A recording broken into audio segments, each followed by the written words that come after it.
Dios les bendiga, amados hermanos. Te habla tu hermano John, también conocido como Ricky. Bienvenido a tu canal de estudio bíblico Logos Disciple en YouTube. Y bienvenidos a la última lección en nuestro estudio sobre la epístola a los Romanos, versículo por versículo. Hoy comenzamos el capítulo 6. En el capítulo 5, que fue la lección pasada, estuvimos viendo el contraste entre el primer Adán y el segundo Adán, que es Cristo, ¿verdad? Y cómo la acción de cada uno de ellos afecta posteriormente los que están identificados con el primer Adán, que es quien introdujo el pecado y la muerte, y el segundo Adán, que trae vida. Ahora en el capítulo de hoy, capítulo 6, vamos a considerar los primeros versículos y vamos a entonces ver cómo la obra de Cristo nos impacta más directamente, y vamos a hablar de temas como el bautismo y la santificación, que vienen como consecuencia de la obra de Cristo. Así que vamos a entrar entonces de lleno a la lección hoy, que es la lección 15, donde vamos a considerar los versículos 1 al 14, capítulo 6, y entonces le he puesto por título Muertos al pecado y vivos en Cristo. Pero ahora vamos a ver qué significa eso, porque eso es tan importante en la vida del creyente, ¿verdad? Entonces vamos a leer los versículos. Dice, ¿qué pues diremos? ¿Perseveraremos en el pecado para que la gracia abunde? En ninguna manera, porque los que hemos muerto al pecado, ¿cómo viviremos aún en él? ¿O no sabéis que todos los que hemos sido bautizados en Cristo Jesús hemos sido bautizados en su muerte? Porque somos sepultados juntamente con él para muerte por el bautismo, a fin de que como Cristo resucitó de los muertos por la gloria del Padre, así también nosotros andemos en vida nueva. Porque si fuimos plantados juntamente con él en la semejanza de su muerte, así también lo seremos en la de su resurrección. Sabiendo esto, que nuestro viejo hombre fue crucificado juntamente con él, para que el cuerpo del pecado sea destruido, a fin de que no sirvamos más al pecado, porque el que ha muerto ha sido justificado del pecado, y si morimos con Cristo, creemos que también viviremos con él, sabiendo que Cristo, habiendo resucitado de los muertos, ya no muere. La muerte no se enseñorea más de él, porque en cuanto murió al pecado, murió una vez por todas, mas en cuanto vive, para Dios vive. Así también vosotros consideraos muertos al pecado, pero vivos para Dios en Cristo Jesús, Señor nuestro. No reine pues el pecado en vuestro cuerpo mortal, de modo que lo obedezcáis en sus concupiscencias, ni tampoco presentéis vuestros miembros al pecado como instrumentos de iniquidad, sino presentaos vosotros mismos a Dios como vivos de entre los muertos, y vuestros miembros a Dios como instrumento de justicia. Porque el pecado no se enseñoreará de vosotros, pues no estáis bajo la ley, sino bajo la gracia. Tremenda palabra de Dios. Ahora, vamos a ver qué significa todo esto, qué le podemos sacar. ¿Qué pues diremos? ¿Perseveraremos en el pecado para que la gracia abunde? El Evangelio de Pablo promueve hacer el mal en lugar del bien. La pregunta era aparentemente lo suficientemente familiar para Pablo. Él ya lo había mencionado en una discusión anterior. Bueno, vimos capítulo 3. Vimos que algunos presentaban el argumento, bueno, si mi pecado hace que se vea más la gloria de Dios, entonces ¿por qué soy castigado? Un argumento medio raro, ¿verdad? Pero siempre las personas le quieren buscar la vuelta al asunto, ¿verdad? Para no ser confrontado directamente con la palabra de Dios, ¿verdad? Porque ¿cuál es el motivo de Cristo morir en la cruz si no era por el pecado? Por eso es que Pablo, y vimos en esos primeros 3 capítulos, como Pablo quiere establecer que todos los seres humanos, tanto judíos como gentiles, son pecadores delante de Dios.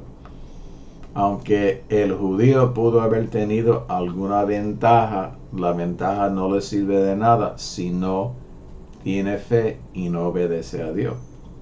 O sea que debía haber una ventaja, pero si no se vive acorde a esa revelación, de nada sirve, ¿verdad? Eso lo vimos ya. ¿Y por qué no decir, como se nos calumnia y como alguna cuya condenación es justa? Esto es 3:8. Afirman que nosotros decimos hagamos males para que vengan bienes, ¿verdad? Es un malentendido de la gracia de Dios. Realmente el que establece esa postura. Pablo responde a la pregunta con una contrapregunta. ¿Pueden las personas que están muertas en pecado seguir pecando? Y este es un tema también que Pablo va a retomar en una analogía que él hace con el matrimonio sobre la muerte y las obligaciones que se le puede imponer sobre alguien que está muerto, ¿verdad? Pablo responde con una pregunta, perdóname. Y la justificación de esa respuesta nos lleva de nuevo a la discusión de Adán y Cristo y nos lleva a una comprensión del significado del bautismo cristiano. O sea que el bautismo es un rito, ¿verdad?, con la cual todos pasamos para entonces formar parte del cuerpo de Cristo, ¿verdad? Y vamos a discutir eso ahora. Entonces aquí le hago una tablita donde hacemos un contraste entre Adán y Cristo. El pecado entró por Adán. La vida entró por Cristo. La muerte reinó desde Adán hasta Moisés. La vida reina mediante Jesucristo. La ofensa de uno alcanzó a todos. La justicia de uno alcanzó a todos. Por la desobediencia de uno, todos fueron hechos pecadores. Por la obediencia de uno, Cristo, muchos serán constituidos justos. Eso lo vimos realmente en el capítulo pasado, pero Pablo va a seguir tocando este punto, ¿verdad? Entonces la respuesta es si perseveraremos en el pecado es de ninguna manera, porque los que hemos muerto al pecado, ¿cómo viviremos aún en él? Porque el vivir y morir no pueden ser reconciliados. Hay solo una posible interpretación de las palabras de Pablo. El creyente justificado ha sido justificado ¿de qué? Del pecado. Recuerda, todo el problema del ser humano es el pecado, porque el pecado es todo lo que se opone al plan y propósito de Dios de estar en comunión, de estar en armonía con el ser humano. El pecado se separa Dios de los hombres y nos separa uno de los otros, ¿verdad? Porque así como en Adán todos mueren, también en Cristo todos serán vivificados. Eso se encuentra en 1 Corintios 15:22. Porque así como en Adán todos mueren, también en Cristo todos serán vivificados. Ahora tenemos que hacer la salvedad que en Adán todos mueren. Todos morimos en Adán. Ahora, en Cristo todos pueden ser vivificados porque depende, recuerda, de la fe. Uno tiene que aceptar a Cristo y su sacrificio para ser vivificado. O sea que potencialmente sí es todo, pero depende de la fe, ¿verdad? El creyente ya no está en Adán, ahora está en Cristo. Ya no es un hombre natural, ahora es un hombre espiritual. Y ese es un tema que en el capítulo 8 Pablo va a abundar más, pero fíjate lo que Pablo está diciendo. Nosotros nos identificamos con o el primer Adán o en Cristo. Y Pablo usa mucho esta expresión en Cristo. En otras palabras, nuestra posición delante de Dios depende de estar en Cristo. Recuerda, Cristo cuando resucitó, ascendió y está sentado a la diestra del Padre, intercediendo por nosotros. Nosotros que hemos muerto al pecado y resucitado, estamos en Cristo, sentados en los lugares celestiales, como él dice en la carta, la epístola a los Efesios. Esa es la posición del creyente. Aunque yo estoy aquí en la tierra y estoy viviendo lo que estoy viviendo, en realidad la obra de Dios es tan y tan segura, es tan real, que es, yo estoy sentado en los lugares celestiales con Cristo Jesús. No sé si me están entendiendo, si no, hágame comentario para ver si tengo que explicarlo de otra manera. O sea que ya no somos hombres natural. ¿Qué es el hombre natural? El hombre que vive su vida basado en los 5 sentidos. El hombre espiritual pone la revelación espiritual por encima de lo que puede percibir con los sentidos naturales. Es guiado por fe, por lo que no ve, es por dirección del Espíritu Santo. En Romanos 8:14 Pablo dice que todos los que son guiados por el Espíritu de Dios, estos son los hijos de Dios. Es una definición que siempre me ha encantado sobre el hombre espiritual. El nuevo hombre significa más que el creyente individual después que ha sido justificado y santificado, porque hay un elemento personal, ¿verdad? Cada uno somos salvos, pero todos nosotros en conjunto formamos la iglesia, el cuerpo de Cristo, y lo que es más significa el mismo Cristo. ¿Por qué? Porque Cristo es la cabeza y nosotros formamos ese cuerpo. Acuérdate que Dios es espíritu. Nosotros somos los que tenemos cuerpo, que tenemos brazos, tenemos pies, tenemos voz, para entonces llevar a cabo la obra de Jesús aquí en la tierra. Nosotros somos la continuación de la obra que Jesús comenzó cuando vivió aquí en la tierra, ¿verdad? En forma humana. ¿O no sabéis que todos los que hemos sido bautizados en Cristo Jesús hemos sido bautizados en su muerte? En el primer siglo, el verbo bautizar podría significar o estaba asociado con violencia. La palabra bautizar tiene varios sentidos. Entonces significó sumergir. Se usaba, por ejemplo, para describir a personas ahogadas o para barcos hundidos. Esa es la parte, una de las explicaciones de bautizar, pero obviamente bautizar significa ser inmerso o ser sumergido. Y por eso es que siempre, por lo menos la iglesia evangélica, ha intentado en su bautizo, o sea, tener un bautisterio en la iglesia para ser sumergido, ¿verdad? Para que sea más,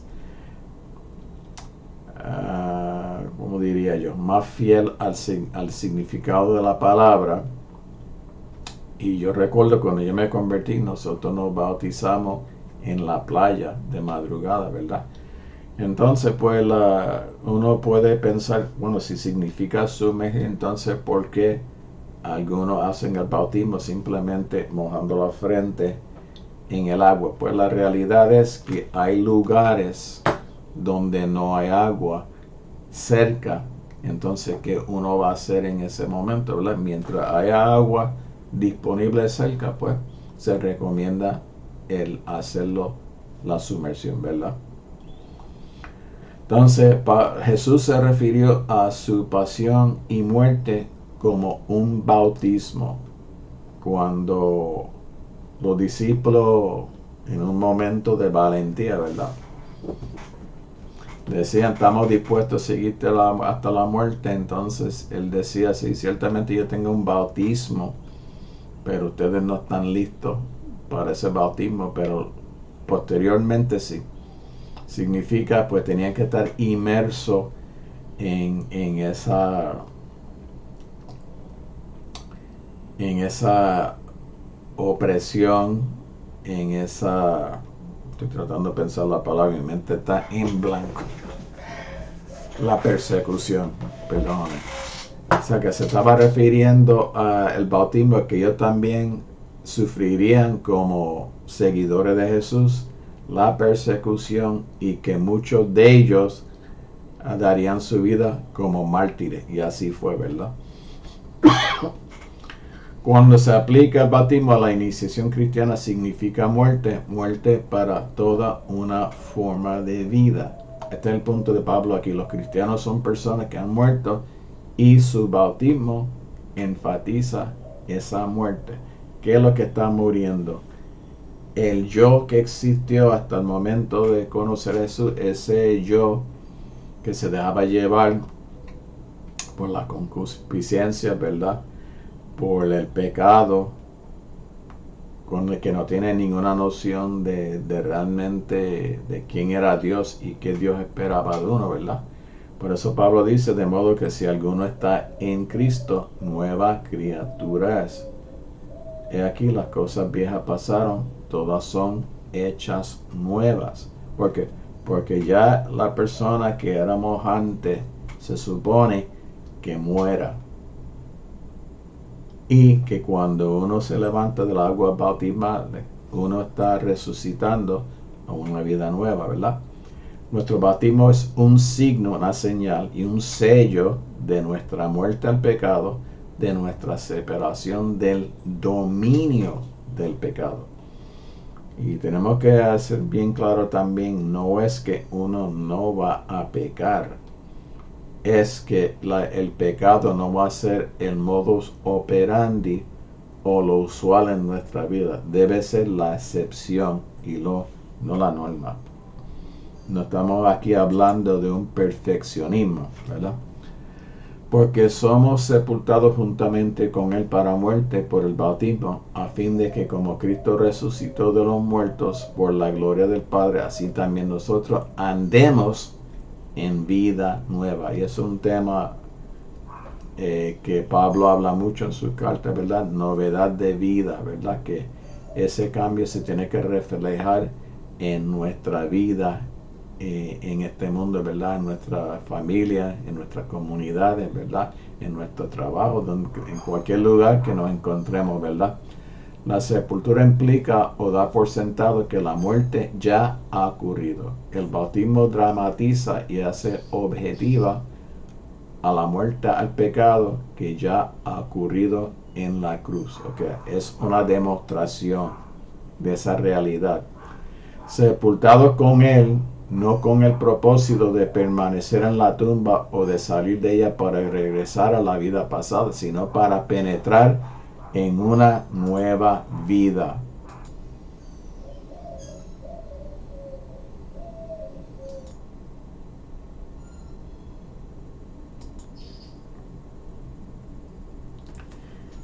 Mediante el bautismo imitamos su muerte, o más bien dramatizamos nuestra muerte al pecado con Él. Pablo nos dice que también seremos participantes de su resurrección. Nuestra muerte es como la suya, nuestra resurrección es la suya.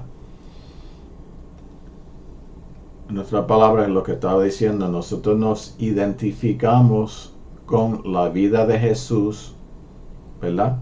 Con su muerte y resurrección. Nosotros estamos en Cristo y nos identificamos porque estamos en Cristo Jesús, pues pasamos por esa muerte y por esa resurrección, ¿verdad? Y lo hacemos nuestra, ¿verdad?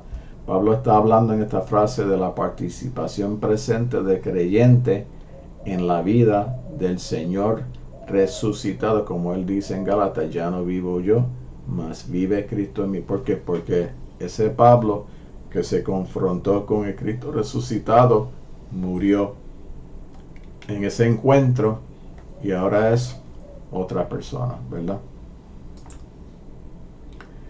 Porque si fuimos plantados juntamente con Él en la semejanza de su muerte, así también lo seremos en la resurrección. Nuestra participación en la resurrección de Cristo no ocurre en la forma de un proceso físico y natural. Para que tal resultado pueda ocurrir es necesaria la cooperación moral de parte del creyente. En otras palabras, esto no es un acto de magia ni nada que se parezca, ¿verdad? Es que nosotros voluntariamente estamos aceptando la muerte de nuestra vieja criatura para pasar a una vida nueva, ¿verdad? El hombre nuevo nace, y recuerden que todo esto se realiza por fe.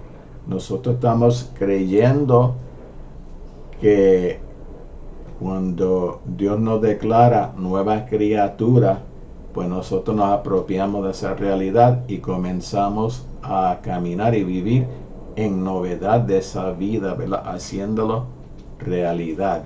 Déjame chequear si estamos grabando. Ok, sí, estamos grabando. Disculpe.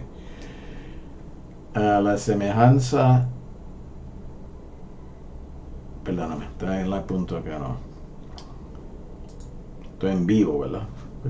Esto es sin editar. El creyente comprende que el objeto final que Dios tiene en mente al crucificar a su viejo hombre es realizar en él la vida del resucitado, y él entra activamente en el pensamiento divino. Solo de esta manera puede esto realizarse.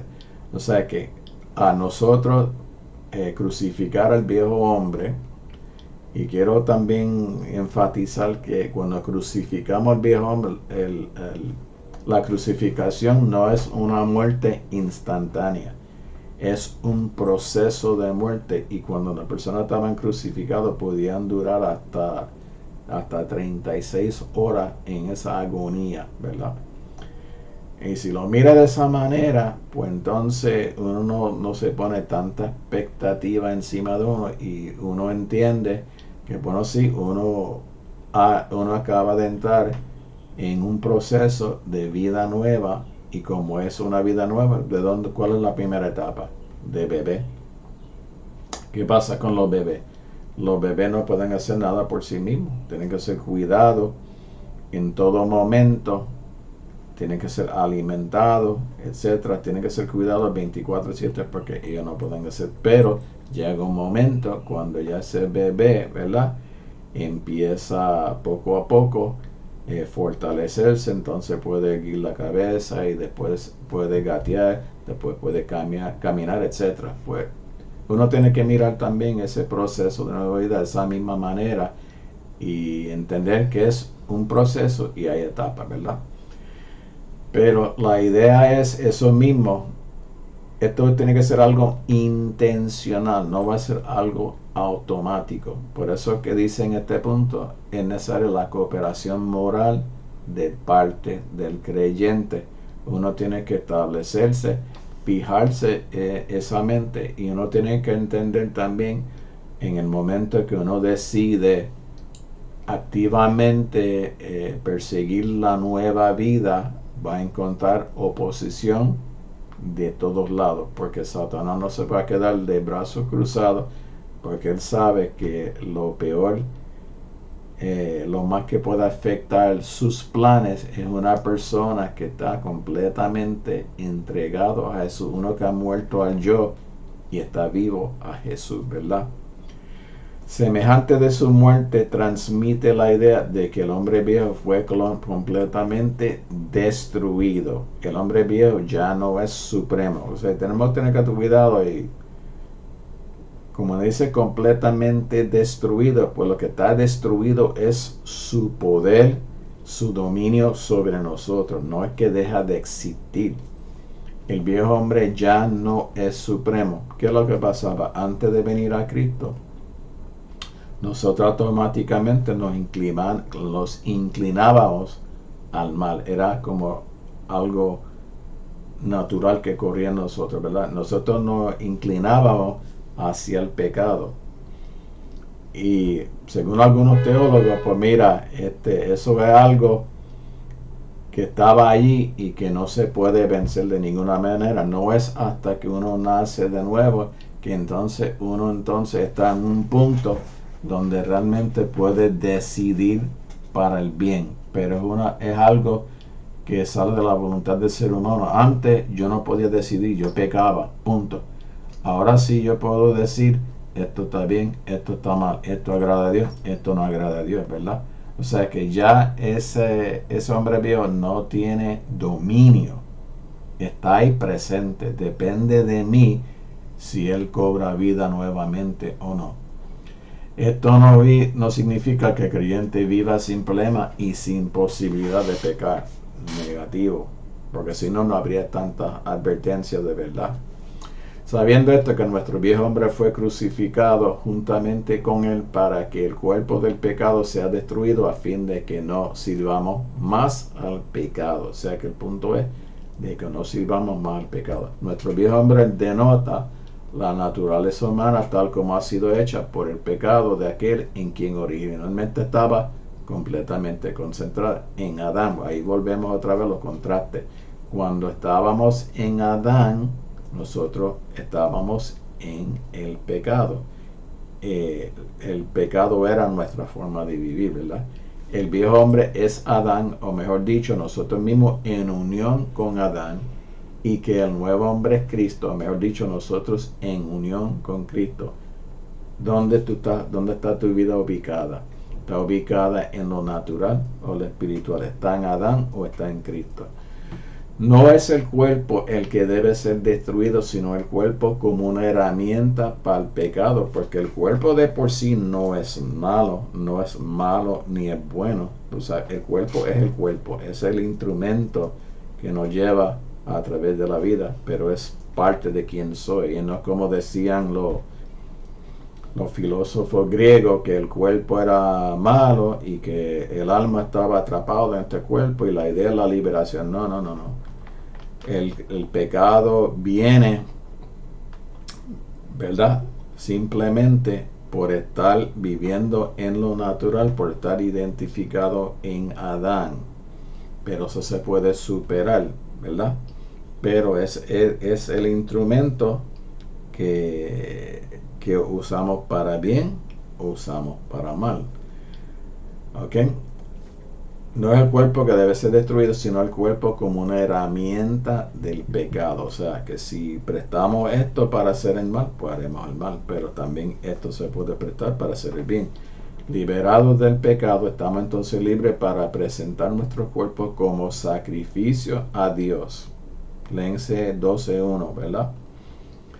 Para volvernos instrumentos de justicia para Dios. O sea, ¿qué yo voy a hacer con mi vida? Si yo puedo presentar mi cuerpo en sacrificio vivo, que es lo que dice en Romanos 12:1, ¿verdad? Santo y agradable a Dios. Pero para eso tiene que haber una transformación acá y acá. Cómo yo pienso y qué es lo que amo y qué es importante para mí, ¿verdad? Pablo quiere que sus lectores sepan que la salvación completa es una alternativa a la disposición del hombre justificado. En otras palabras, si Dios hace toda esta obra, no es para dejarnos a mitad. Dios ha provisto todas las herramientas, ¿verdad?, para poder vencer el pecado y para poder traer gloria a su nombre. A diferencia cuando leímos anteriormente, ¿verdad?, que cuando Pablo estaba señalando a los judíos que eran tan pecadores como los gentiles, que le decía, por causa de vosotros, el nombre de Dios es blasfemado. Al igual que cuando una persona que se llama cristiano no vive a la altura del evangelio y trae reproches sobre el nombre de Jesús o blasfemia, la gente dice, y eso que es cristiano, ¿verdad?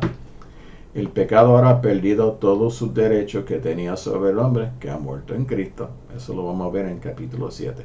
Pablo no se refiere a la muerte física, sino a morir con Cristo. Cualquiera que haya muerto de esa manera ha sido justificado, liberado del pecado, ¿verdad? La persona que ha muerto con Cristo entra en la expiación de Cristo y es justificado de su pecado, es librado de su pecado. El pecado es el problema más grande del ser humano.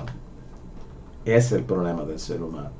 Un esclavo que muere no puede responder a su amo, y los que mueren con Cristo son liberados de su antiguo amo, el pecado. Tiene lógica. El pecado no tiene derecho sobre la persona justificada, al igual que la ley no tiene ningún reclamo sobre el que ha muerto.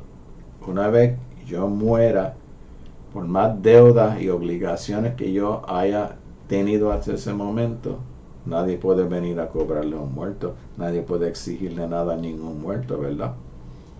Es lo que Pablo está diciendo. Y una vez que morimos al viejo hombre, al hombre en Adán, pasamos a ser hombres en Cristo. Ya los reclamos y la autoridad y señoría del pecado no tiene fuerza sobre nosotros, ¿verdad? Nosotros estamos libres entonces para servir a Cristo. La muerte con Cristo es un evento pasado. El pecado ya no reina en un creyente justificado. No es rey sobre nosotros. No nos puede oprimir. Aquí Pablo está hablando de la participación de la vida santificada del creyente con la vida de Cristo, más que de la participación en la gloria futura. Él está hablando de la realidad de esta vida, porque Cristo nos sana y nos llama a esa novedad de vida, específicamente con la idea de ser luz en las tinieblas, de ser sal en la tierra, ¿verdad? Que la gente viendo nuestros actos y nuestros servicios pueden glorificar a Dios y querer servir a Dios, ¿verdad? Y querer también entrar en esa liberación, ¿verdad? El vivir con Cristo es compartir su vida como uno que ha resucitado y ha sido glorificado. Todo eso ha sido posible por la resurrección de Jesús. Recuerda que si no hay resurrección, no hay evangelio. Mediante su conquista personal del pecado, Cristo ha santificado completamente la naturaleza humana y ha provisto para nosotros el Espíritu santificado, como dijo Pablo anteriormente. El Espíritu Santo ha sido derramado en nuestros corazones. Ahora nos hemos convertido en recipiente en vez de pecado del Espíritu Santo, ¿verdad? Que nos renueva, que nos guía. Tenemos la mente de Cristo. Podemos entonces hacer la obra de Jesús y agradar a Dios en las obras que hacemos, ¿verdad?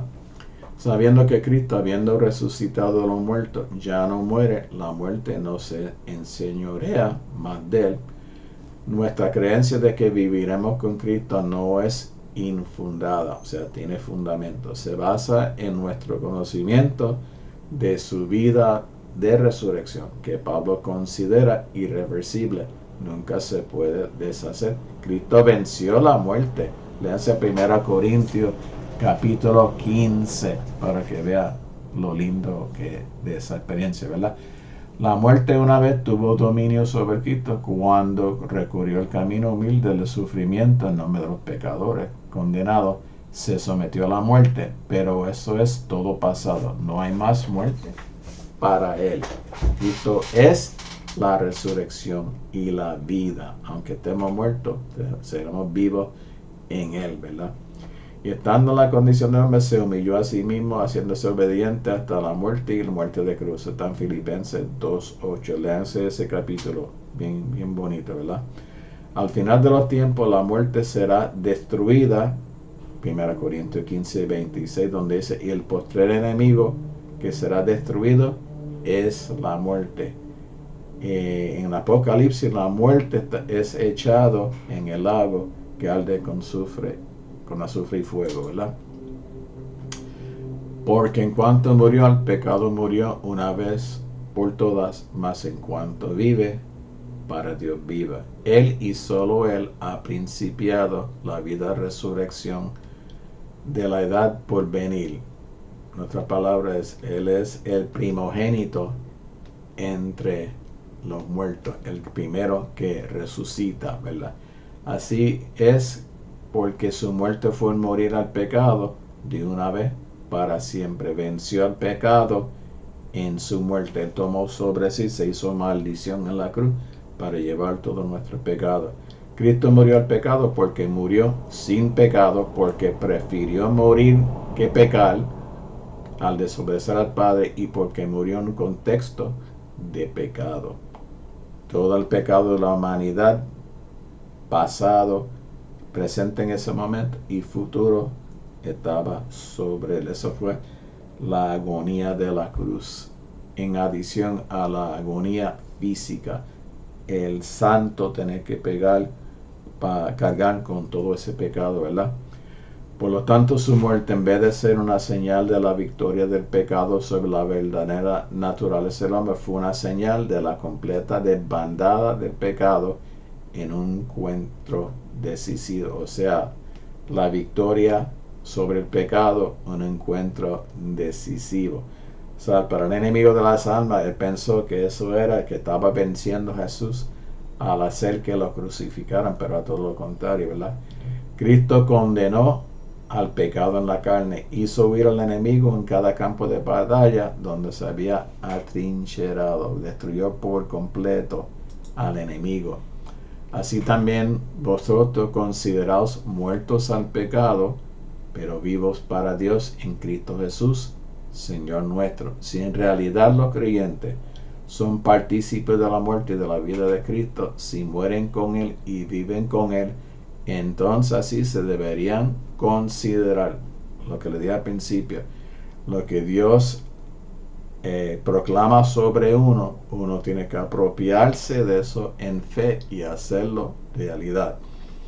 Deberían recibir esta verdad con todo su poder consolador y santificador y deberían manifestarlo en sus vidas. Esto tiene consecuencia de la misma manera, apunta a la similitud. Lleva la situación clásica de sé lo que eres o quizás no seas lo que no eres. Fe significa ver las cosas como Cristo la ve y luego actuar sobre esa visión, lo que le acabo de decir. Todo lo que Cristo promete y declara sobre tu vida, la fe lo convierte en realidad. O sea, pero es algo que uno tiene que intencionar y caminar hacia esa realidad, ¿verdad? Una vez unido a Cristo, debe considerarse como muerto para el reino del pecado para siempre, pero vivo para Dios. Debe separarse de todo aquello, ¿verdad?, que antes te llevaba a pecar. Uno tiene que separarse quizás de las personas, de los lugares, de las actividades, ¿verdad? Entonces, moverse hacia y estar con personas que tienen la misma visión de querer agradar a Dios, ¿verdad? Su vida ahora tiene una orientación positiva, está dirigida a lo más alto que hay, que es agradar a Dios. La vida cristiana no es solo una experiencia emocional, aunque por supuesto las emociones están involucradas, es una vida de servicio, se tiene que convertir en una vida que sirve a Dios, pero servir a Dios significa servir a nuestro prójimo. No reine pues el pecado en vuestro cuerpo mortal, de modo que lo obedezcáis en sus concupiscencias. Las concupiscencias son todos esos deseos desordenados que surgen, ¿verdad?, que son bien egoístas, ¿verdad?, que lo único que quieren es satisfacer al hombre en el momento, ¿verdad? Pero es el deber de aquellos que conocen este poder vivir de la manera que sugiere Pablo. La vida piadosa es una necesidad, no una opción. Ya no somos esclavos del pecado, ¿verdad? O sea que esa vida de servicio a Dios, de agradar a Dios, es requisito, no es opcional. Los creyentes todavía están en la carne, así como en Cristo. Sí, todavía siguen este cuerpo. Este cuerpo sigue teniendo sus deseos, ¿verdad? El pecado sigue siendo una fuerza, pero el punto de Pablo es que no es supremo, no me tiene que dominar. Los creyentes deben asegurarse en consecuencia de que no niegan su libertad al permitir que el pecado los gobierne. Es un tema que Pablo toca en 1 Corintios, ¿verdad? No permite que esa libertad se convierta en libertinaje. Todas las cosas me son lícitas, pero no todo me conviene. En otras palabras, salvaguarda la libertad que Dios te ha concedido. Los placeres del pecado tienen lugar en un cuerpo que es mortal y que pasará pronto, mientras que la vida en Cristo trae gozo eterno, ¿verdad? No tiene sentido permitir que lo que morirá tenga la posición suprema. Estamos hablando de vida y muerte, estamos hablando del destino eterno, ¿verdad? Enfoca tu vida en aquello que te va a llevar a la vida eterna en Cristo Jesús, ¿verdad? El cuerpo no es la causa del pecado, sino que es el órgano a través del cual se manifiesta el pecado, de modo que los creyentes lo obedecen. En otras palabras, el cuerpo, como le dije, no es malo, ni es bueno, neutral. Todo depende de cómo lo usamos, ¿verdad? Es el órgano a través del cual se manifiesta el pecado. Eso depende si tú te dejas llevar por esa concupiscencia, pues terminará pecando. Si te dejas llevar por el Espíritu Santo, no será así, ¿verdad? Ni tampoco presentéis vuestros miembros al pecado como instrumento de iniquidad, sino presentaos vosotros mismos a Dios como vivos de entre los muertos, y vuestros miembros a Dios como instrumento de justicia. Lo que se presentará son los miembros del cuerpo considerados como instrumentos: mis manos, mis pies, mi boca, mi pensamiento, ¿verdad?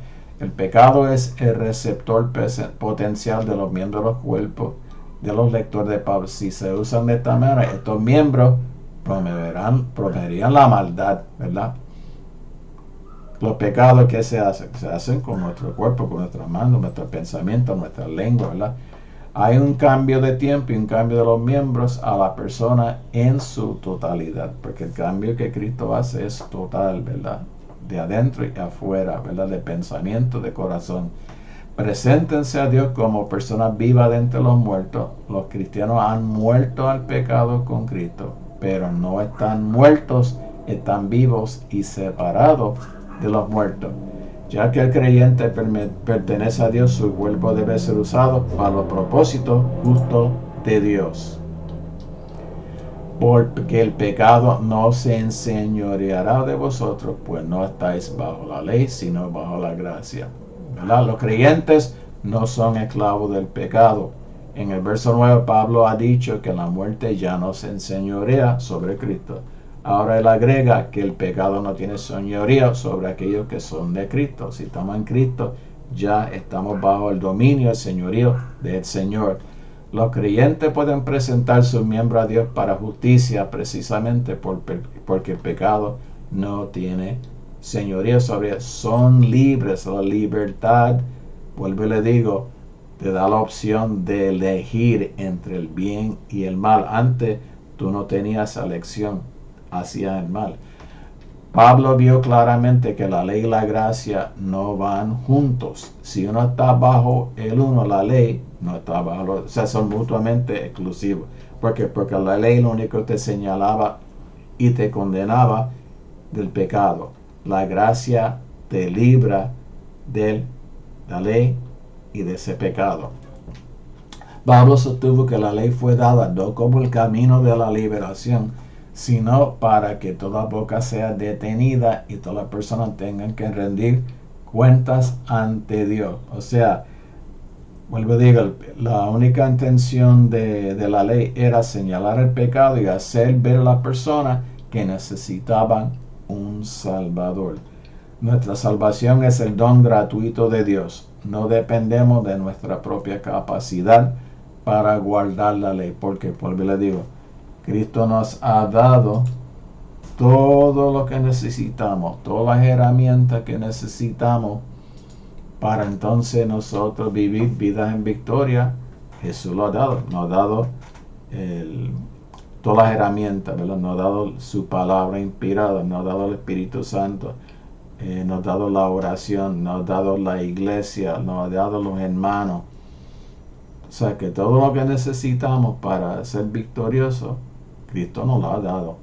Es cuestión de nosotros apropiarnos de eso para entonces hacer que eso sea una realidad en nuestra vida, ¿verdad?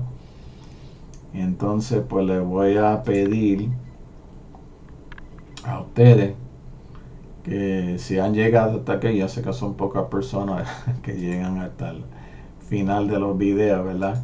Pero si llegan a este punto, si le puedes dar like, si puedes compartir con sus amigos, si no están suscritos, por favor suscríbanse, y sobre todo me gustaría escuchar comentarios. No sé qué pasa, que las personas, no sé si son tímidos o lo que sea. Mira, puedes dejarme el comentario, que sea, no hay nada que me espante, no hay nada que va a hacer que yo desista de lo que estoy haciendo. Yo sigo para adelante en el nombre del Señor. Yo espero que esto haya sido de bendición, y sea así, pues le doy las gracias por acompañarme y nos veremos entonces en la próxima lección. Dios les bendiga.